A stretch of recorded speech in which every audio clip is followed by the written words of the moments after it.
talk? Oh yeah, wait, we're supposed to. We got to do it. Yeah, wait, hit record. So you can hear our audio. Hello, welcome back to the NotSoLive Podcast. I'm Christian. So my guest, your name is Nick Copenhaver. Yeah, I'm Jeremy. That's Jeremy. What's your last name? Well, they don't even know. They don't even know that. My bad, I know.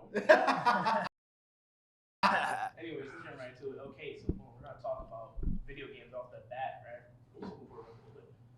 We're gonna talk about video games right off the bat, okay? I'm just gonna ask you guys a question. You know what I'm saying? What was your favorite video game growing up? What was your favorite one? Oh, dude, that's an easy one for me. I was a massive fan of Saints Row 2. I think, hands down, it's probably one of the best video games ever made. Not only was it a great game, like gameplay style, storyline, fucking amazing.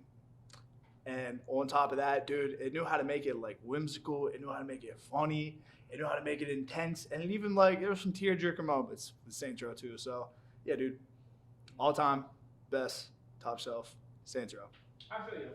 Jeremy, what was your favorite game growing up? You told me you didn't really play video games that It's true because I had a Wii when I was a kid, and of course we had the Super Mario Brothers for the Wii. And the thing about it was I was real shit at it. Like I just couldn't play it at all. I didn't know how to beat the game. Any games that I had for the 360 and stuff like that, I just couldn't beat. I didn't know how to play games somehow. It just never computed for me. So it was always just mobile games for me, unfortunately. And I believe I mentioned before on the other podcast that my fucking all-time favorite video game was Angry Birds Epic. Mm-hmm. But aside from that meme of a game, the one for me would be Super Smash Bros. Ultimate on the Switch, just because how long it was that it just kept going on for me in my life. I forget, did it launch in 2018? I think it did, because back in 2018 I was in my sophomore year, and that was like one of the hypest years of my life, where I just had all my friends around me and could just chill at my lunch table. We all brought our Switch, brought extra controllers, we had that paired, and we all just fucking fought on the lunch table, screaming our heads off like idiots, annoying the hell out of other tables beside us. It's just one of my most cherished memories. So for me, it's got to be Ultimate. I cannot. Dude, I think you gotta give it up to Super Smash Bros. Ultimate. That was probably the best party game and the best multiplayer game It's the best of all time, hands down. There's still Dude, boys online. became men in Boys Super became Smash men, Bros. and friends Ultimate. became unfriended. Enemies, yeah, Enemies, yeah, yeah. big time, I rubbed big it time. in my friend's face for days Well, when it came out, that Banjo and Minecraft Steve Banjo would be the same Kazooie game. I knew that they would do both. They're like, no, it has to be one or the other. And then when Banjo got announced, they're like, you fucking idiot. And then when Minecraft Steve came out and it actually crashed Twitter, one of the only things in Twitter's history to actually manage to slow down traffic and crash it, by the way, which is still one of the most impressive things that's ever happened. It was just a shocking moment for everyone in my school when that, who cared? Hey man, I thought only Elon Musk could crash Twitter. That's true, but no. You get the Smash Bros. Community in on it, and then the entire thing went down. There's a video series on YouTube where it's called The Internet Reacts To, made by this guy called Super Wii Bros. I highly recommend you watch because it shows a compilation of famous streamers just losing their minds at Sephiroth, Steve, Gino being snubbed. What the hell's the term? What the hell was snubbed? Getting snubbed again and stuff like that. People complaining about Fire Emblem. People complaining about ARMS. It's so fun. They match up really well. There's a rhythm to the editing, which I really like. Highly recommend it. I just gotta take a break real quick. Like, I just gotta acknowledge the fact that you're trying so hard not to say the F word. Yeah. I'm like, hey, It's really hard. You gotta blame YouTube. See, this is why I liked YouTube back in the old days, where you could just drop an F-bomb and just be fine with it. But now you gotta go with the PG-13. Nice transition into the YouTube. I mean, dude, on a positive note, it's probably a long time before you start making money off this. So yeah, definitely. we might be free. Yeah, I think we're all right. I think we get a couple F-bombs in here. I think we have the free pass. Videos, right? They're not gonna notice we say, "Hey, YouTube, fix your site, make it better, please." Like, they're not gonna know. They're never gonna know about this. No, you can still monetize your old videos as well, like if you get views. So that's why I posted a video for the first time ever on YouTube the other day. Right, you saw it. They're just like, "Hey, you know how you use copyright?" No, fuck.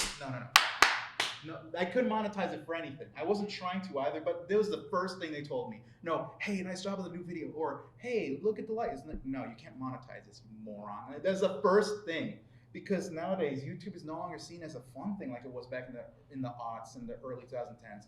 It's now a business thing, which really sucks. Now it's trying to become a streaming service and whatever.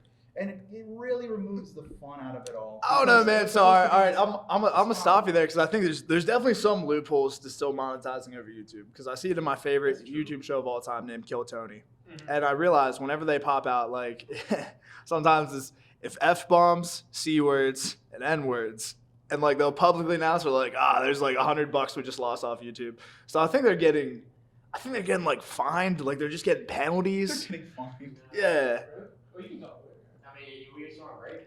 Oh, no. Yeah, well, think about it. Producers talk. Hey, producers have a voice in this. Hey, let us. Honestly, it's usually like if you get Say your name. Yeah, Brady. If you get unmonetized, it usually like limits your money on it, or you just completely get banned. So like you said, like maybe they're not losing it per money per se, but like it's either it's good or it's not. Like copyright music, video gets canned, like literally no monetization.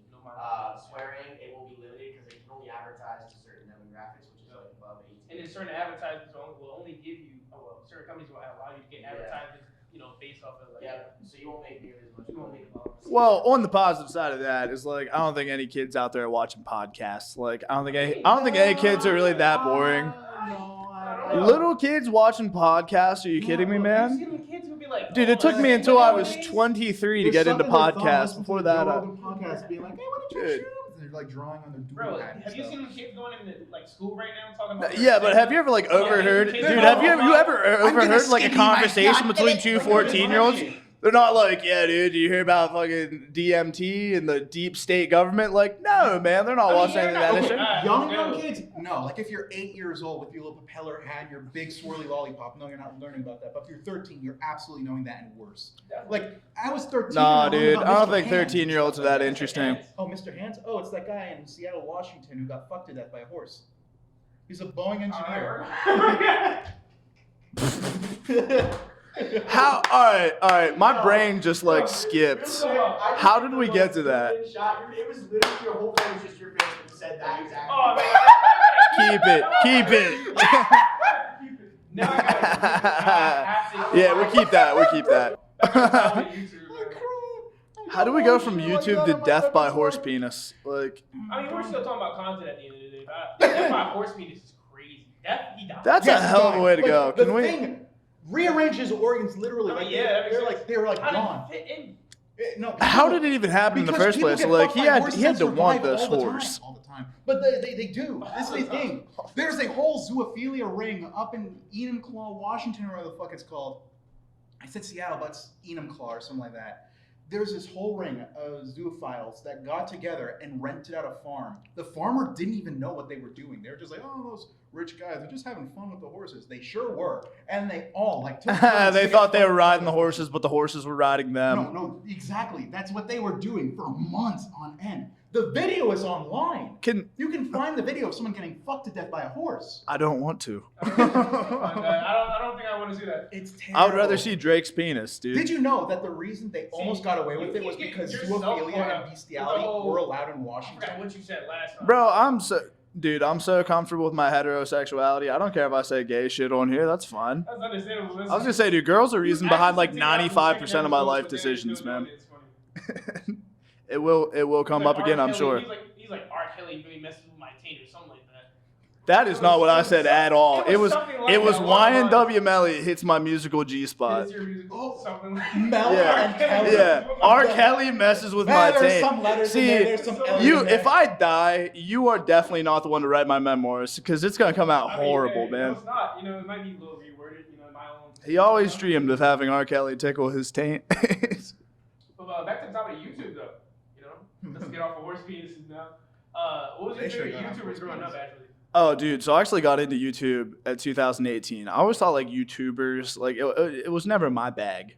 And I was sitting down with a buddy and he showed me David Dobrik. And I thought, man, that's going to be corny as hell. But like, I'll still watch. I'll give it a try.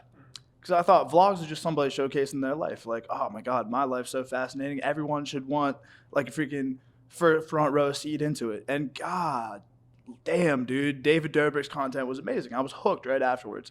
Because it wasn't only like these kids having these wild experiences man, out in like South Hollywood. But on top of that, it always ended with something so nice. Like David Dobrik was such a nice guy. You always leave one of the videos wanting to be a better person.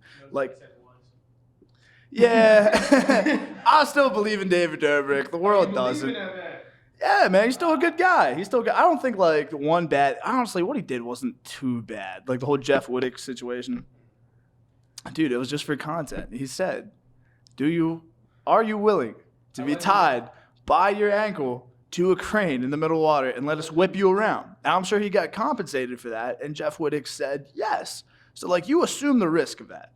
So the fact that he got his head bashed off of the crane, like, I don't think that falls on David Dobrik at all. So, unfortunately, my favorite YouTuber's canceled. So now I'm a huge Tony Hinchcliffe and Logan Paul type of guy. So, Jeremy, you look like a Shane Dawson type of guy? Oh, hell no. I will say, when you said, well, there goes my favorite YouTuber, I felt that dozens of times. I grew up watching Minecraft YouTubers. And so, like, bang, there goes one. Bang, there goes the other. Bang, there goes another one. Like, it's just the same story over and over again. Bro, what was Minecraft YouTubers getting in trouble for?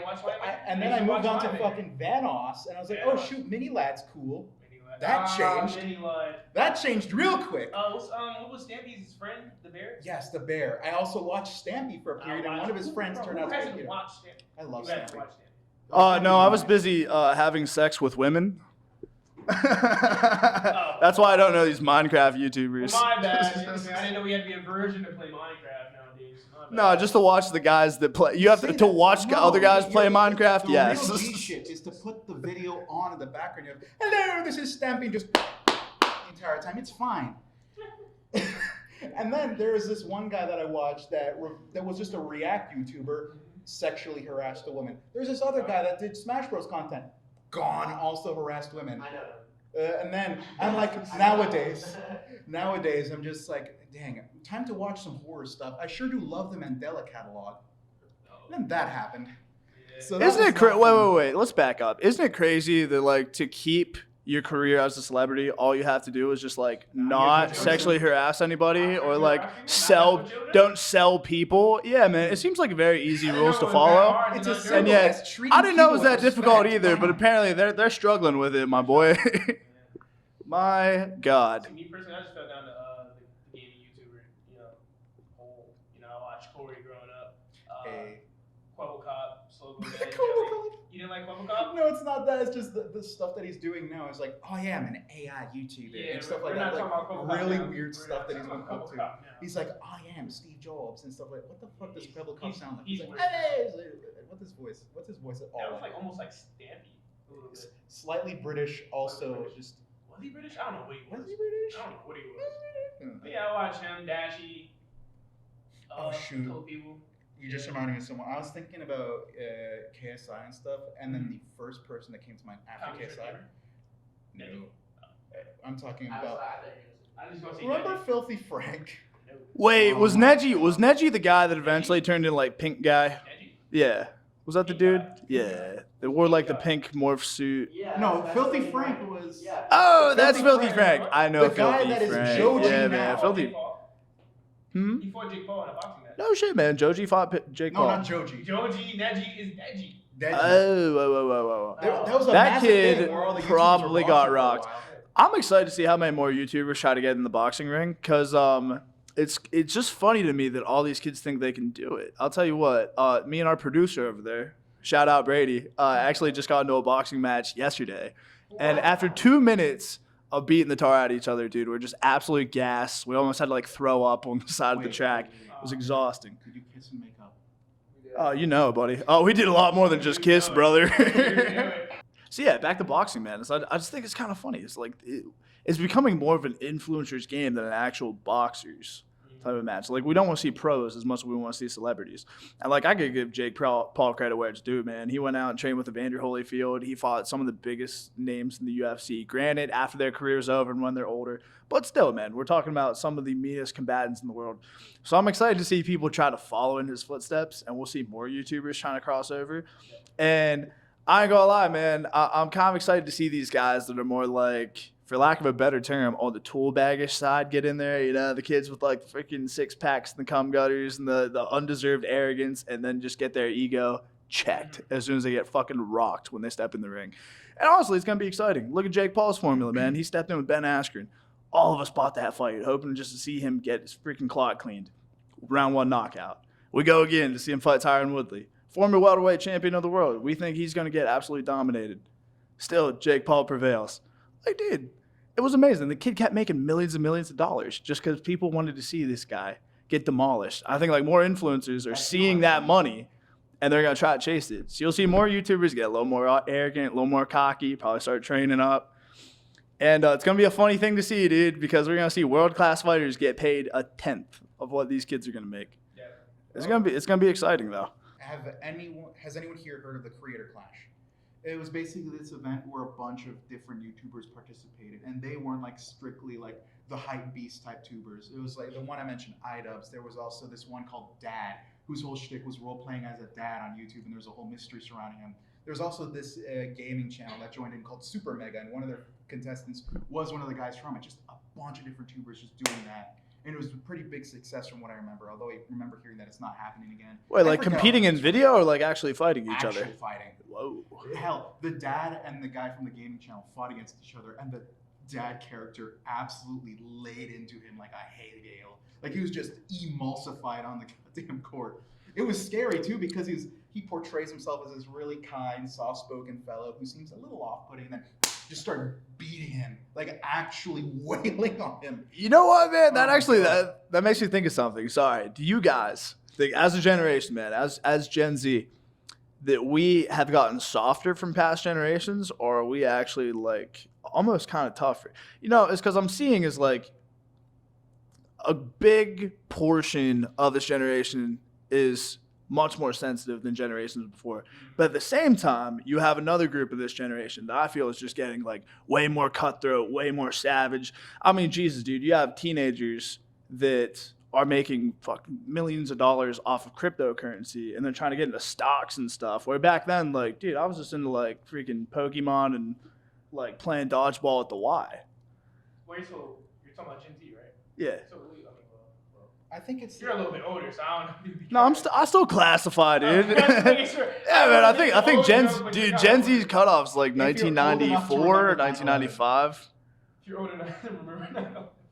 I was like 3. I had a conversation like that before one time where I was like, I was gestating. Which generation would be considered, having it the hardest? And I was like, I don't know. It really depends, because I mean, if you're talking about this generation right now. Although I feel like in some areas, some aspects of life, we definitely got it easier. You got to think about our mental health. Like a lot of our generation's mental health is really, actually, it was said that students' mental health today is way worse than psych ward patients' mental health back in like the 80s and stuff like that. And I'm like, that's insane. And why do you personally think that is? We're way too disconnected. I was about to say we're way too disconnected. Because of technology, we're way too disconnected from like with each other now. Isn't that ironic, man? We're the most connected we've ever been, but I completely agree with you. Yeah. Is at the same time, I feel like. Think about it. You said you went to the Y and played dodgeball, you had Pokemon cards. Where do teens and kids go? Malls are dying. Stores have curfews. The streets aren't safe. Everywhere is a not safe place for kids, and adults will refuse to give them a place. Like, yeah, there are rowdy bunches of kids that do cause havoc and are really stupid, but for the most part, they're just looking for a place to be themselves. There's skate parks, but they can get overrun real quick. And then there's a bunch of other places that just don't let them be at peace. Dave & Buster's. I already mentioned the malls. Parking lots, they hang out there all the time, but sometimes they just gotta go because that's not really for them. That's a place for the cars. So we're all just locked in our own place. We're stuck at home. That's fine. Oh, well, from personal experience, right? I live in Philadelphia, Pennsylvania, right? So Philadelphia is going to shit now. So like, and that's mainly because of the now. Yeah, what? My bad. Well, I've been living there, but see, no. When I was younger, it was going outside was the norm. We could play basketball. Go to a park with your friends. You wouldn't really, need nothing bad. Nowadays, it's way worse. It's a new generation of kids. Cause like, bro, I used to work at the mall there, right? And I've seen kids just fight in the mall. So that's why they have an age restriction now. You have to be 18 or older. If not, then you have to come here with a parent. I've seen younger kids. I've seen a younger this kid who looked to be about 8. He smacked someone's mom in the face, and then the cops came. the son of the mom was trying to fight the kid. He was way older. Like I said, it was like an 8-year-old kid. He tried to fight the kid, but the cops was like, no, we can't do that. If you try to hit him, you gotta get arrested. Me personally, you're not gonna smack my mom. But that's just me. I had another instance where this girl came into Primark. I worked at Primark inside the mall. She came into Primark and she literally asked me, could you hide me because these group of kids outside are trying to jump me? And I told her, hey, just go downstairs, go out the exit. I'll tell the security guards to not let them in. And hey, I hope you get home safely. That's as much as I can do. That was kind of sad, yeah. So the security guard escorted her out, but like, yeah, man, Philly's going to shit. There's nowhere that kids can have fun because it's just going to shit. See that, so I do have a couple questions about Philadelphia because I am somebody who perpetually shits on them, but not for good reasons. Because it's all because of football to me, man. I'm a huge Giants fan. I feel like Eagles fans are just the most obnoxious, insufferable fan base. No, I hate them, but it's all in good fun. But yeah, man, I do know that Philly's gone through a lot of problems when it comes to like poverty, violence, etc. Like, was there at least like one place you consider like a safe haven in Philly that was fun for just you and your friends that none of this type of stuff happened? See, I was a child, right? So I guess you can consider me ignorant, which is why I said back then when I was younger, almost every place to me was pretty safe. Like Philly was bad, right? You can say New York was bad. You can say Chicago was bad because of gun violence, a lot of violence, blah blah blah. But I feel like everyone at a certain point, like in the early 2000s, could say that their place that where they lived at was like pretty much almost more safer than it was today. I feel like, I mean, you had, I had me and my cousins going out, going to parks nearby. And then when I got older, I would take the train by myself with my friends and stuff like that. No parents to be around. We would go to different parks, go to downtown, go shopping with each other. You wouldn't see no crime happen. I wouldn't see no shootings, no fights. That was very rare to see. And I've seen a couple, but it'd be very rare to see. Nowadays, no matter where you go, no matter what part of Philly you go to now, it's going to be some violence, and it mostly comes from the teens. So I feel like you said, parents and like staff members of school or whatever, they're not giving them no places to go. So now, since they got no places to go after school, they go to these places in big groups, and when you have a big group of teens and another big group of teens, and they come by each other, somehow it's always ends up in a fight.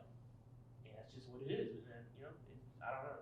There's something, I don't know, something in the water. I don't know. You mentioned school. School ain't even safe anymore. School's not even safe no more. It's not been safe for a while. But the thing about school for me is that I saw fights happen a lot. They slap boxing in the fucking male bathroom every once in a while. I remember one kid chucked an apple at another kid's head so hard it exploded. I remember seeing another one where a kid leapt over a desk to tackle someone else too. This was like a fancy school too. It was a charter school. What school did you go to? Lehigh Valley Academy Regional Charter School. The school that should I do this again? It's the school that famously had a 40-year-old man pick up a 16-year-old and try and escape to Mexico. She was in my graduating class. This is another thing that really happened. That's crazy. The family of said pedophile was on Dr. Phil. The clips are online too. Oh, really? The clips, yes. The family, like the wife and the child that he left behind to try and go after a 16-year-old for the poor victims, went on to Dr. Phil and be like, yeah, he's a scumbag. So this is all real. And another thing that the heck was, you were talking about Philly. I lived in Easton. Easton is not like Allentown, and Allentown had a lot of issues. But Easton doesn't feel a lot better. Oh my God, the Easton area high school, there was like bomb threats every once in a while just for the fun of it. I know that I feel like every high school has seen a couple of bomb threats during its just a fun, just a razzle dazzle. Somebody just wanted to leave at 12. But another thing, there's a park really nearby my house. People sling rocks real close to that place. It smells like burnt rubber every once in a while. And then there's another park where my sibling went to just to walk through. They found a bunch of needles, like a bunch of nice used needles in a little bush, just stuff like that. It's not really safe to really go around. And in the downtown area, there's fucking prostitutes. I saw this one classy little wrinkly woman in a cheetah print jacket, foot up against the bank, just waiting there, smoking a nice cigar. I'm just thinking to myself, yeah, you know what you are. Just like you can tell, like either she's the most stereotypical depiction of a prostitute ever depicted, who just happens to be the most chaste and wonderful grandma, or she just, is a prostitute. So you're saying even in a charter school, you still have to deal with all these different Yes. like elements around, absolutely. like all this danger. Just a public school with more funding. If you get what I'm saying. Yeah. It's He's definitely right. a man, public school with more You're funding. absolutely right about that. It's literally just what it was. It was bad. And I remember I told you about this story where I ended up Mhm. trying to go after them because the teachers and the staff didn't do jack shit. never do anything. It's never enough. And whenever I try and stick up for myself and try and be a valiant little paladin, they smacked me down. Two fuckers I went after. They robbed the school store. Combined, the two fuckers. One got in school suspension for a day. The other got out of school suspension for a day. I had a little bit of shenanigans that did not equate to that. I drew pictures and posted them online. Just to summarize it all. Guess how much I got out? 3 days out of school suspension for a non-violent out of school act that was literally just a meme. That's crazy, man. Because we had a cannot kid tell you how stab much another that kid pissed in me our off. high school, and I think he only got like 5 days out of school. Yeah, man. How was your high school experience? So? Woo, dude, Lewistown was a trip. I'll tell you what. We were such a blend, man. I feel like we were just a melting pot of 3 different types of cultures, man. And that was white trash, like poor white trailer trash, rich kids, or like little ritzy area. And then we had this kind of like in between where kids were like really trying to be hood, but it was more like suburban hood. Yeah, dude. Like people that lived in freaking what should have been a gated community, but were also like robbing stores and stuff. So yeah, man, it was interesting. Like my teenage years, it's funny when you talk about like places to be. I feel like parents back then were so much more trusting because we got dropped off this little skate shop called Bliss. In the back of Bliss, dude, that's where boys became men. It's because like we'd skate a little bit, then we'd go out, we'd have UFC fights right there, and the owners of the shop, they didn't give a shit. That was like free entertainment for them, dude. They're like ex-cons running a skate shop. So they'd come out, watch kids beat the tar out of each other. Dude, then, I mean, like, drugs were definitely a thing. I didn't partake myself as, like, a 13-year-old, I was just trying to hang out with all the older kids. You listen to Dude, got offered heroin when I was there when I was, like, 14 years old. So, like, I had a real, like, hood-ass experience in my, like, adolescent, early teen years. And then, man, after that, it's funny when we talk about places to be because, honestly, I found so much more, like, peace and solace in just going to someone's house, like, one of your buddies, y'all link up in the basement. Dude, just sit around, maybe have some drinks rolling, watch the game. Like, that was so much better than me than actually going out in the town. And then it's funny because we actually hit like a big EDM phase when we were 17. So what we do is pick somebody's house, especially if their parents were away for the weekend. And, dude, we set up all type of lasers and we'd set up, like, laser lights and bump music and pretty much have, like, a full-blown rave in somebody's basement. That became, like, the weekend thing. So, senior year of high school, man, one of the best times of my life. What high school you went to? Mifflin County High.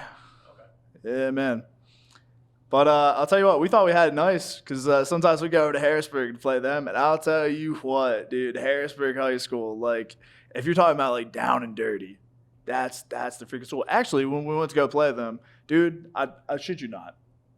In the away locker room, in the windows, there was, like, this bulletproof glass.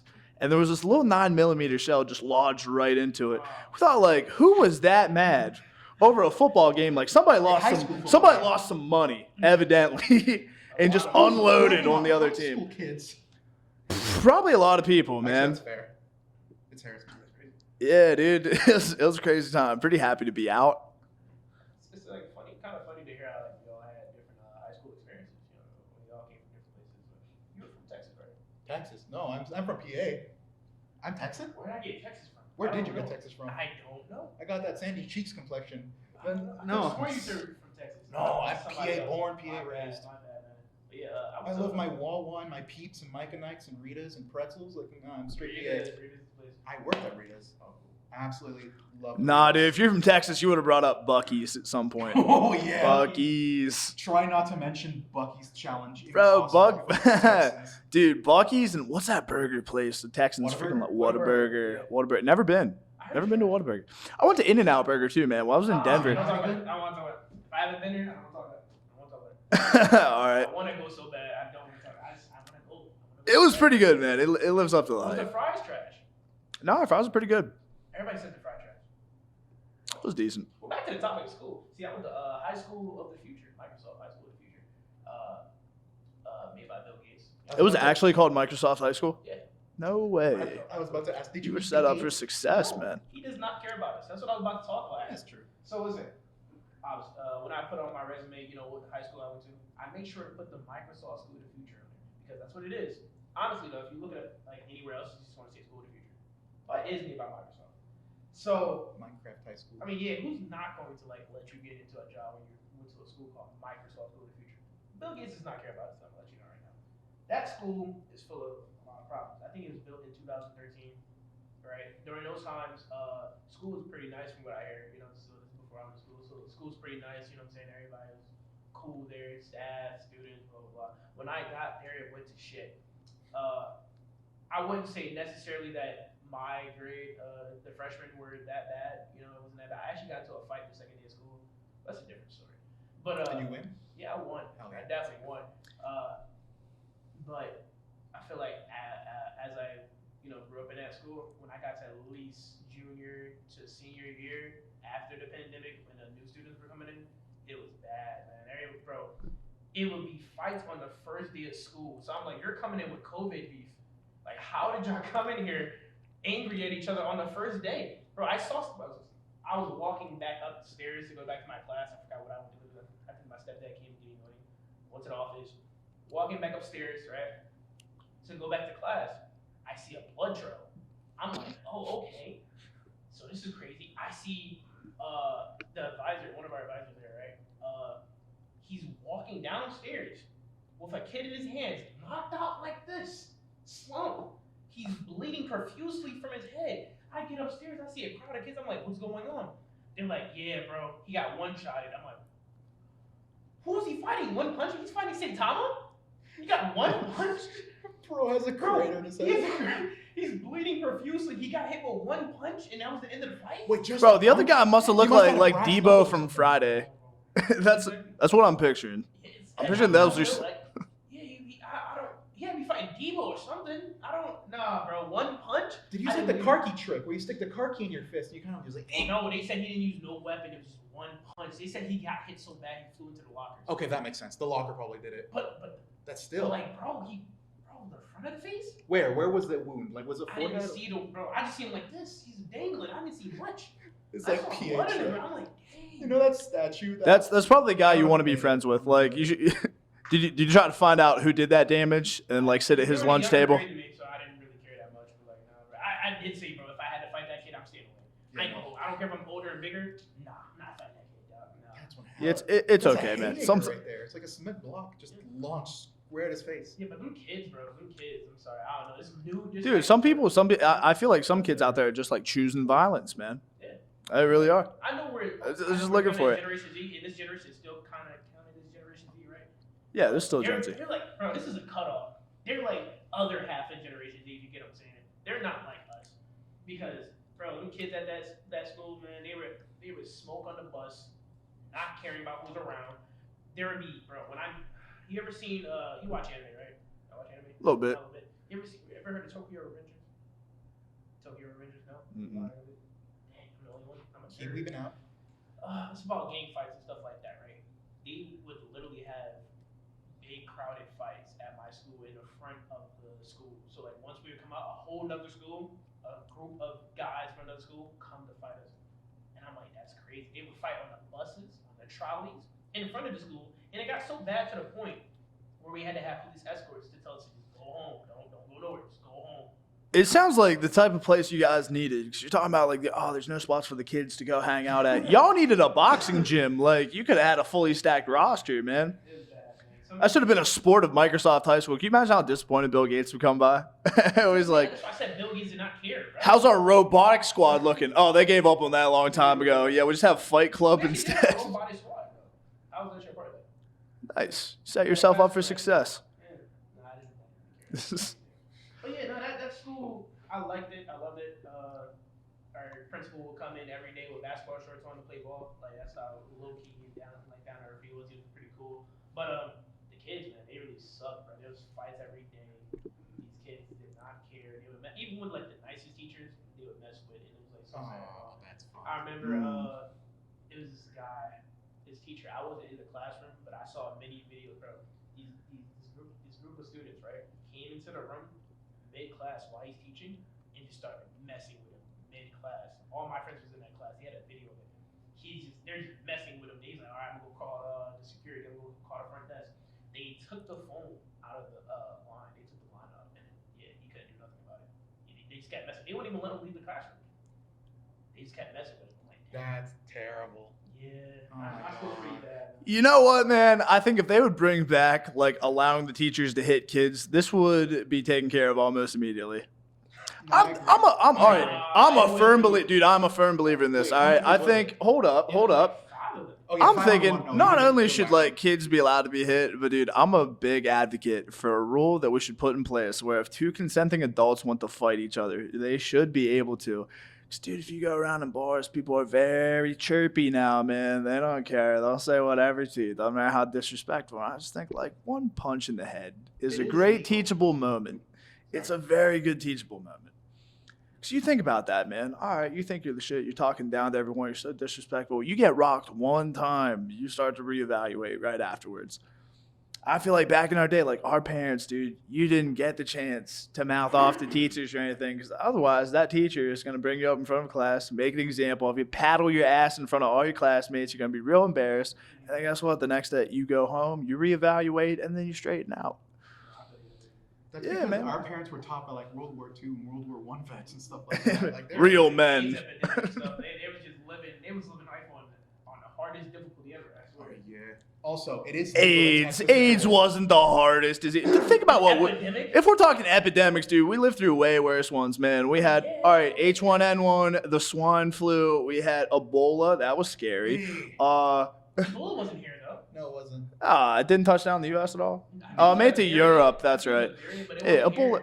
It was scary when it came out, dude. Remember, it was like the disease that like ate your flesh. But yeah, dude, it made it to Europe, and like one nurse got hot for a weekend. That was it. But still, man, scary when it happened. We lived through COVID. Get with somebody, but you just gotta really make sure because everyone around you most likely has AIDS. I mean, exactly. You know what's funny, dude? Look at how AIDS evolved. Is like back then, it was one of the deadliest diseases. It was like a scourge on humanity. Now it's like, I'm imagining two dudes are about to hook up. One's like, oh, sorry, I have AIDS. He's like, give it here. I'll just take a pill in the morning. It's no biggie. We pretty much cured AIDS. I got a question. I always ask, where did AIDS come from? Like, where was the first Now the theory is somebody had relations with a monkey, and that's how it happened. That's it. And I don't know if I'm buying it, dude. I'm a little conspiracy theorist when it comes to diseases. I think like it was manufactured just for population control. Same thing with COVID, and that's something we could definitely get into. But dude, I honestly think a lot of these like big diseases are just made in a lab because we gotta do something to control this population, man. Gets out of hand. Everyone just loves pumping out kids. You go back to my hometown, man. It's funny. I run into somebody from high school, and they have like 5 miniature versions of themselves. I'm like, Jesus. Yeah. What do you need 5 kids for?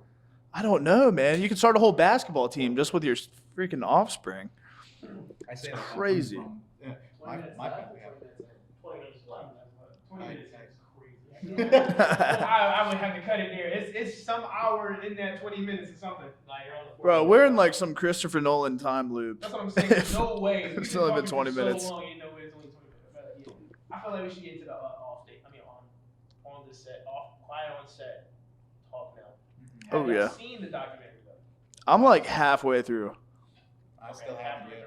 So like you're on like. I just made it to like Drake Bell woke up to somebody jerking off in his face. Oh. That's where I'm at. That's I my think bookmark. Like episode 2. Yeah. Did you watch it? I haven't yet, but I have. Remember the guy that I mentioned before, Quentin Reviews? Yeah. He put out another video where he finally bookends the entire series, where he talks about Dan Schneider and his impact. And it was in this video where I learned that apparently Dan was one of the few people to stand with Drake, or Drake Bell. I don't want to say just Drake. Yeah. With Drake Bell against his rapist, because a bunch of other very famous Hollywood execs were like, "Hey, you know this child? They just took the side of the rapist." Yeah. And Dan Schneider was one of the only guys that was on Drake's side. Yeah, And the thing about that it in the is, episode because Drake was like reminiscent about what happened. He was talking about how his court date came up, and his rapist was Brian Peck, right? Brian Peck. Yeah, Brian Peck. They were in court. Every single friend of Brian Peck who were all executive in the film industry, they're all there. Like his whole side is filled. The only person that was really on Drake's side was Dan Schneider. Obviously, that doesn't absolve Dan Schneider of all his actual crimes and all his suspected crimes. This is not absolve him of anything. But it is good. We're not Dan Schneider, affiliates here. We don't like him. We don't like that guy. Yeah. Because at his worst, he still was a chronic abuser and took advantage of his position time and time again. At his worst, he is a sex criminal. That's really crazy how you see, bro, Drake was there in court by himself, pretty much. And every single film executive is there against him. Holy shit. Oh, man. I hope that picked up. Oh my gosh, Dan Schneider outside. Dan Schneider, Dan Schneider outside. Oh, man. Screaming at us to shut up. Yeah, that's crazy. Oh, dude, how about it, man? Like, you really never knew what was going on behind the scenes the whole time, especially when, like, Nickelodeon was delivering some of, like, most upbeat, like, happiest programming. But as far as the Drake Bell thing goes, I can only imagine being in Drake's shoes. Like, you're just a kid on trial against all these, like, Hollywood elites. And honestly, right there, that should have been when, like, we started to suspect something, and then we start going after these Hollywood elites, start to launch more cases. It's just like, it's almost a modern thing now, man. We're just kind of pulling the blinds down, starting to find way more of these guys, make Hollywood a safer place because of it. But it's actually crazy, man, how many celebrities that we grew up with just keep coming out as like freaking monsters.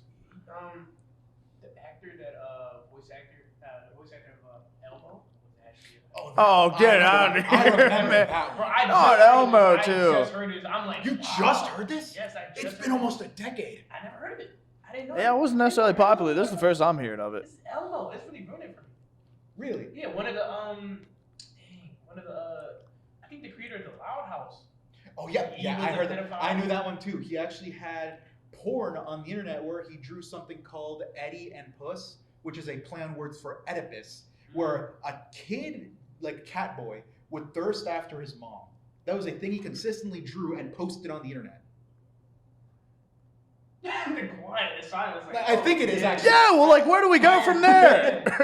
I How do you make a transition off of freaking But that is true. That actually did come out about that. I heard about cartoon that. about a cat And trying to think get that with his Nickelodeon mom? is still milking that series dry.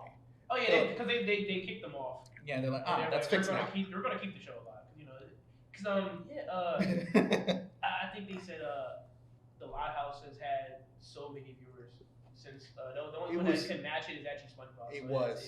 So the Loud House is pretty popular. It They was had like to their keep Teen going. Titans Go in terms of revitalization and how much they put it on the Just an channel. example. Also, I think somebody who worked at Rick and Morty also. You mean the Ooh, guy so this behind is it? this crazy case, yeah, man. So that's Justin Roiland, one of the main creators of Rick and Morty. That's funny, man, because I was literally just thinking of that. It's like once you hear all these wild stories of what happened, like it seems like Justin Roiland's case almost seems like a little light after that. His whole thing was domestic abuse, and they got kicked off the show, and they got absolved of it. He actually got tried in court, found non-guilty, but then they didn't put him back on the show afterwards. And honestly, man, Rick and Morty's still doing good. I enjoyed season 7. It wasn't too bad. That's where it gets a little taboo, man. I'm not sure if this is true podcast material, but man, how do we feel about the whole Justin Roiland thing? Because I think as soon as you get, huh? Yeah, so, all right, after season 6 gets made, it comes out Justin Roiland's domestic abuser, right? Mm-hmm. So has domestic violence charge. He's one of the guys who And then- creator of Rick and Morty, right? Oh, my pit stain's showing. All right, reset. Reset. I'm just trying to Yeah, we'll cut that. So, yes, we will, dude. Dude, don't keep this whole part in it. Me showing off my sweaty ass pits. And we can edit where it shows SpongeBob licking and stuff like that. Just something very nice. keep the part, just have it, wide shot instead of. Anywho, so yeah, season 6 just ends of Rick and Morty, and Justin Roiland gets a domestic assault case, and everyone comes out like, "Oh my God, we never knew he was such a monster!" Like all these people, all these writers and other co-creators on Rick and Morty coming out like, "We refuse to work with him. I can't believe we never knew about this."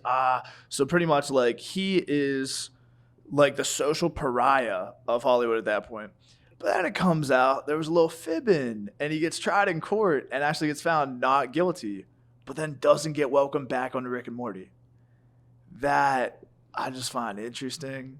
I feel like if you're not guilty, you should maybe be given a second chance, or at least like given a chance to speak your piece, speak about what happened. Because obviously, man, domestic violence is absolutely horrible, and it happens way too often. These people do deserve to be convicted. But I don't know, man. If he, How do you feel about the Jonathan Majors case? Who? Jonathan Majors. I don't know enough details about he it. played in Creed, the very last Creed movie. He was also and what was the character name in Ant-Man Quantumania? That was his name was. Oh, Kane. yeah. He played Kane in Quantumania. Not ringing a bell for me at all. Like, this is completely. Yeah, I know who you're talking about. Yeah, you know who you're talking about. He had a case with his girlfriend, and she was filing for domestic violence. But the crazy part is, right? There's a whole video out of her chasing this man in the streets, trying to beat his ass. So I'm just confused. How do you feel about that? Oh, all right. You see, man, I'm glad we're getting into like the touchy topics. Cause like, it's not a surprise. Like, it's kind of uncomfortable to talk about, especially as all men. I just look at the details. I don't take sides based on gender or anything. But like, dude, you can only take so much because that does ring a bell, man. I remember about the girl. Like, if you're chasing him out and you're asking for violence, right, just beating the tar out of him, and he strikes back. Like, I don't see that as a domestic assault or domestic violence case, man. I think it's more or less like it's a squabble at that point. Coming from the other side of the coin, what if it was a long-term thing where he was just beating at her and just being a piece of shit, and then she snaps and she absolutely wails, and he realizes, oh shit, maybe I could get my ass killed here, and he starts running, and she's still like in psycho mode after all the abuse. I forget the term, like battered wife syndrome or something like that, and she just keeps going after him. What if that's the case? I'm not saying that could. Oh, in that case, I stand with the woman 100%. Yeah. That's just standing your ground. Exactly, because if you snap and you're absolutely tired of being beaten and battered, and you go after him like that, you understand that it's not good to chase someone, but you get why you're chasing someone to go beat their ass. You know what? On that line, I gotta share a story with you guys. So the story of the most badass woman to ever exist. So do y'all know the name Arturo Gatti? So this was a boxer way back in the day, really famous for his rivalry with Mickey Ward. So Arturo Gatti was one of the greatest boxers in the world at his weight class. And he was also a domestic abuser. So he was beating up his girlfriend. You're talking about somebody who beats up people professionally for a living. And this woman, beautiful girl, right? Probably great girlfriend too. Definitely didn't deserve it. While they're on vacation in I think it was like Argentina, dude, she decides to get back at him and chokes him out with a purse strap in a hotel room and kills Arturo Gatti. Now, let's break that down. You're about to attack the champion of the world, one of the greatest fighters. So, like, if you're going after him, you better finish the job. And she didn't think, like, knife, gun, typical weapons. Like, nah. She attached him with a freaking purse strap. And it worked. Choked the dude out to death. Most badass woman in existence to this day. When did this happen? This was 1980s, I believe. Oh, no. I can only imagine everyone in the world being like, damn, what did she do to deserve getting beat? Bro, she didn't get arrested, man. In Argentinian law, like they read the whole case, was like, yeah, he got what was coming to him. And probably everyone was amazed, like, Jesus, you took down Arturo Gatti? Like, my God. Okay, good. I'm sure like an agent was probably trying to sign her to get in the ring after that. Good God. That kind of reminds me of the Amber Heard and Johnny Depp case. Oh yeah. Man, that case is so funny, bro. I was watching clips of it online. Oh man, that was so funny. Dude. I swear, I don't know where Amber Heard got her attorney, her whole crew. I don't know where she got them from. They're not real people. They can't be real people. I swear. They did not take it serious. No way. Dude, her defense case was way too funny, man. It's because, like, all right, all they did was they kept setting up Johnny Depp to look cool. Like, remember they busted out that Pirates of the Caribbean box? Like, Mr. Depp, was this ever used to contain cocaine? He's like, from time to time. Like, just stuff of that nature, man. It's just like, it just kept making Johnny even look more innocent. Do you know that there's still people out there that think Amber's innocent? Like, completely. Bro, do you think the poo in the bed was premeditated, or do you think that was like heat of the moment? Bro. Like, for real, that's a real question. How big it was. Had to be premeditated, bro. I feel like it has to be heat of the moment. I don't think like you plot like Johnny's gonna be on until 9. He said she blamed it on the dog, and at first he kind of thought it was a dog poop, but then he was like, nah, it gotta be a human poop. Like, why is there corn in it? You gotta think, it could have been no little droplets. This was a big poop. She squatted on that bed and took a shit. I believe it wholeheartedly. And in the Aquaman the crew, they still let her on. See, it's crazy because Nah, dude, Aquaman kicked her off. No, She's not on Aquaman. Is she? Yes. Oh, I thought she got booted. Bro, I thought she got booted too. No, she didn't. That's crazy because I watched it, right? I watched it like 2 weeks ago. We can check this right now. Yeah, you go check right now. Oh shoot. I watched it 2 weeks ago. I'm like, yeah, she's still on here. Are you sure it wasn't another redhead? No. I was saying, man, it could have been Kirsten Dunst for all we know. I can look at it right Is now. Amber Heard still hired by Hollywood for some fucking reason? Well put. Okay, let me read. But no, Is Amber Heard still on the Aquaman 2 cast? Many people. Shut the Right fuck there up. she is. Yeah. No, Kirsten's right. Oh, wow. Dude, she's ahead of Jason Momoa actually on the cast. See, that's the crazy part. Like, Johnny Depp lost all of his marketing and lost. He also got fired from Pirates too. He got fired from Pirates. He got fired from any other potential job he had.